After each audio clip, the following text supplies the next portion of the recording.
Hey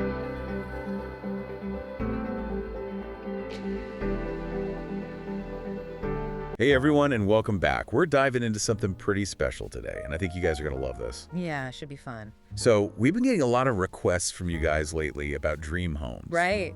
Everyone's interested in that. And today, we're going to be taking a look at this incredible house in Australia called the DouBLe house. Oh, yeah, I've seen this one. Very cool. Yeah. It was designed for this young family, 4 people, and they were super into art. They wanted a space where they could really showcase their collection, you know? I could imagine. But they also wanted a home that felt private and comfortable, like a true sanctuary. Makes sense. And get this, the house has 9 separate levels. 9. Wow, that's a lot of stairs. I know, right? But hold on. It's not just about climbing up and down all day. The way they designed this thing, it's all about creating this natural flow between the levels. It's about intentionality, you know? Each level has a specific purpose and feel to it. And our expert here is going to break down how they made it all work. Happy to. It's honestly a fascinating example of how to do multi-level living right. Okay, so let's start with the outside. I was looking at some pictures, and this house is striking, to say the least. Oh, yeah. It's definitely got a unique look. Yeah, they've got these polished black bricks, white panels that literally reflect the mood of the sky.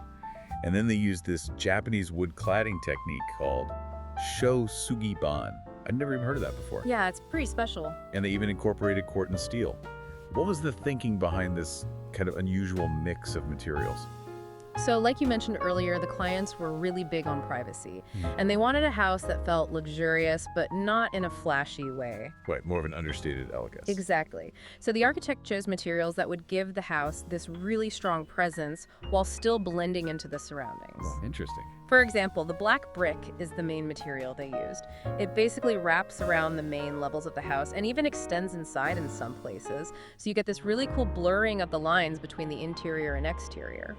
Oh, wow. So it feels like the house is almost growing out of the earth. Exactly. That was the whole idea. And then you've got the white panels, which contrast beautifully with the black brick. And because they reflect the sky, they change color throughout the day.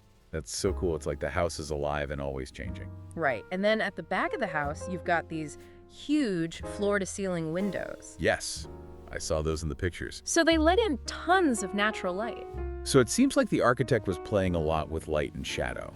What was their strategy there? Light was a huge part of the design.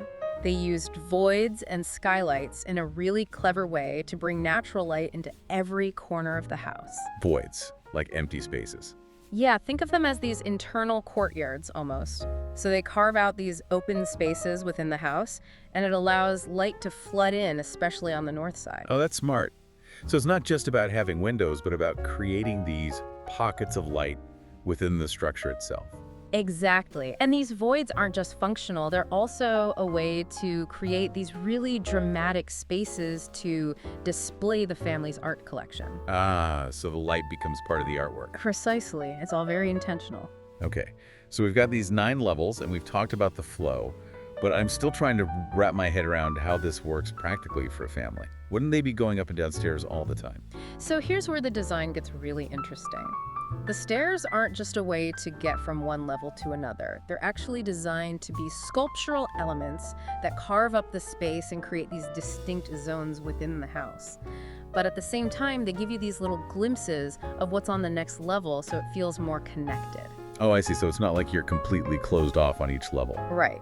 And each level is designed for a specific purpose, which helps with the flow. So for instance, the top floor is where the main bedroom is, along with the kids' rooms. Okay. And they're separated by a few steps, and this special type of glass called laminated glass. What's special about laminated glass? Well, it's designed to hold together even if it shatters. So it provides privacy and also lets light through. Oh, that's cool. So you have privacy, but you don't feel completely shut off. Right. And then there's this intermediate floor with an office and a spare bedroom, which could be a great guest suite or even a separate apartment. Oh yeah, that sounds perfect. And they used that shosugiban wood there, right? Yeah. What was the reason behind that choice? So they wanted that area to have a really warm, serene feel because it's meant to be a more private space, perfect for guests or as a quiet workspace. And the shosugiban wood, which is a traditional Japanese technique where they char the wood to preserve it, adds to that warmth and that sense of seclusion. Right, I can definitely see that. Plus, it looks really cool. They also have this narrow void above the section that splits the white panels on the exterior, and that visually doubles the house, which is a really clever way to play with space and light again. Oh, that's really clever. It's like they took the double concept and wove it into the entire design. Exactly. It's all very intentional. But at the end of the day, this is a family home. That's right. So how do all these design elements come together to create a space that's comfortable for a family with young children? That was the challenge. Right, because it's a stunning house architecturally, but it also has to function for everyday life.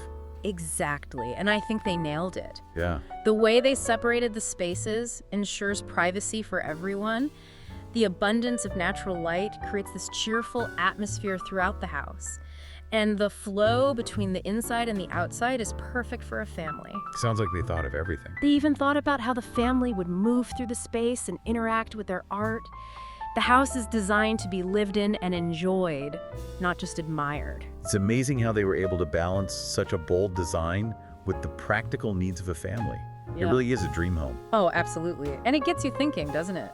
Like, could this doubling concept, the way they use the voids and the materials, could that be applied to other types of designs? Yeah, it makes you wonder. What possibilities does it open up for architects and designers to think creatively about space and light? That's a great question to ponder. It challenges us to think outside the box when it comes to our own dream homes. Definitely. Well, thanks for taking us on this fascinating deep dive into the DouBLe house. You guys can find more information about this incredible home in the links below. Yeah, check it out. And as always, keep dreaming big. See ya. Bye.